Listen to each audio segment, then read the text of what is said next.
Batman v Superman's theatrical release was 2.5 hours long, but we'll be getting an extended R-rated cut with the Blu-ray and DVD release, which Zack Snyder has dubbed the Ultimate Cut. So what didn't make it into the final movie, and what other unused concepts may we see in future movies? Just before kicking off, I've got a fantastic giveaway from our friends at Titan Books for the official tech manual for Batman v Superman Dawn of Justice.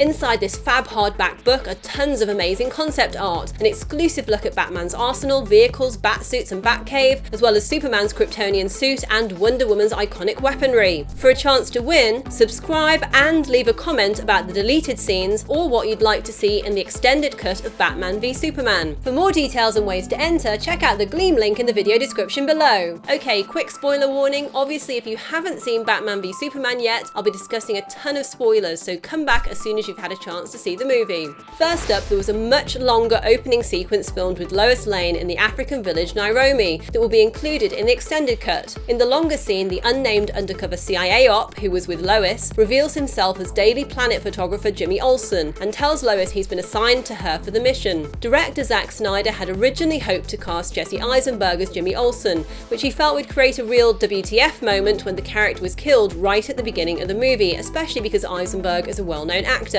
Snyder has defended his decision to kill off the beloved DC character, saying that there wasn't room for Jimmy Olsen in the current DC movie universe that Warner Bros. Is building. Jena Malone filmed some scenes that we can definitely look forward to in the Ultimate Cut. Her role is still unconfirmed, although Zack Snyder has said she isn't Robin or Batgirl. Based on what we know so far, Malone is likely playing Oracle, a computer hacker in the comics who provides tech support to a range of superheroes. In the Killing Joke graphic novel, the Joker shot Barbara Gordon, paralysing her, which led her to become Oracle. Another hint towards this theory is that in DC's TV universe, when Green Arrow was wondering what codename to give Felicity Smoke, he said that Oracle was already taken. Although the TV and film universes are separate, it could be a cheeky little hint that we'll be seeing Oracle on the big screen. A scene was filmed in 2013 at East LA College for a football game at Gotham City University Stadium between the home team and Metropolis State University. It seems that this scene could be an introduction to Vic Stone, aka Cyborg, who's a football player in the comics. It's possible that some kind of tragedy or terrible injury happened to Vic at the football game, which is why we see him with missing arms and legs later, just before he's turned into Cyborg by the Mother Box at Star Labs. Armon Green, the former running back from the Green Bay Packers, is credited in the film as Thug number 2, and he's confirmed to be in the extended cut and may have something to do with this scene.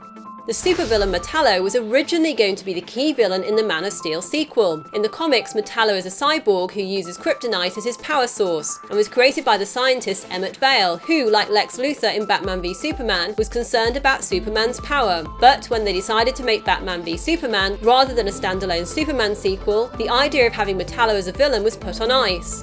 However, Metallo's creator, Emmett Vale, played by actor Ralph Lister, did appear in the movie, working at the LexCorp lab, leaving the path open for the villain to appear in a future film.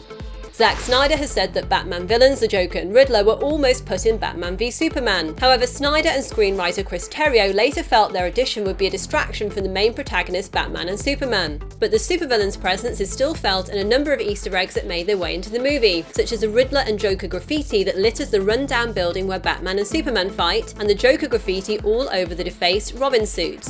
On the subject of dead Robin, his weapon, which you see together with his suit in the Batcave, was originally built as a fully intact piece. Later, Snyder decided that the weapon needed to be shown broken as a further hint at what happened to Robin at the hands of the Joker. By the way, the Batwing was also designed with a second seat, which is where Robin would have sat before he was killed, 10 years before the events of Batman v Superman. Since that happened, Bruce Wayne has modified the empty space to use it as convenient storage for an extra set of guns.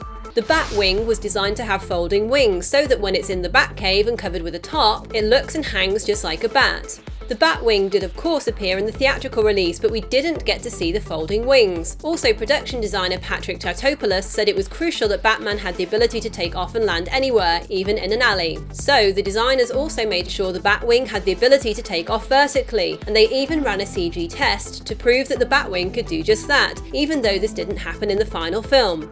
Henry Cavill was spotted filming scenes outside the Gotham City jail, and producer Deborah Snyder has confirmed that scenes where Clark Kent visits Gotham to look into Batman's activities more closely will appear in the extended cut. Bodybuilder C.T. Fletcher has confirmed he was on set for a prison scene, so it looks like we'll get to see more details about Clark Kent's investigation into some of the Bat Vigilante's victims.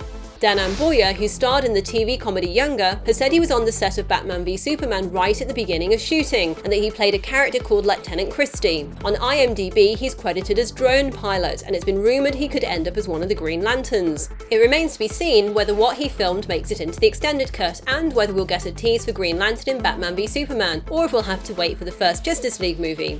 Just after the opening weekend for Batman v Superman, Warner Bros. Released an intriguing deleted scene titled Communion. In it, we see a SWAT team descend into the Kryptonian scout ship, where they find Lex Luthor communing with a demonic-looking creature. The creature feels like it might hail from Darkseid's planet Apokolips, and its look best matches Darkseid's father Yuga Khan. Other alternatives could be Steppenwolf, one of Darkseid's generals, or even possibly the DCEU's version of Darkseid himself. Darkseid was already teased in the main theatrical release via the Omega symbol that Bruce Wayne sees in his nightmare. In this deleted scene, there are also 3 mother boxes and an orb floating above the demonic creature, and they all dissolve away as the soldiers reach Lex. It looks like Lex is learning about Darkseid and his forces via holographic images. The moment calls back to when Clark Kent returned to the scout ship in Man of Steel and learned about Krypton and the universe from his father Jor-El. This deleted scene helps to tie up the Easter eggs from the theatrical release, like Lex Luthor's mention of gods falling from the sky when talking about the painting in his study, and the ding ding ding he says at the end of the film, which references the ping sound that mother boxes make in the comics. So guys, what do you think about the deleted scenes? Do you think they would have made the movie better, or would they have made it more complicated? As always, I'd love to hear what you've got to say in the comments below. And don't forget to comment and subscribe for your chance to win this awesome official hardback book, The Tech Manual for Batman v Superman: Dawn of Justice. For more details and ways to enter, check out the Gleam link in the video description below. If you enjoyed this video, you might like to explore the movie further with my guide to all the Easter eggs and references in the movie, and very shortly I'll have a couple of videos up on some cool facts about the making of Batman v Superman, and also a special Wonder Woman video. You can click on any of the links right here to check those out. Thanks for watching, yippee-ki-yay movie lovers!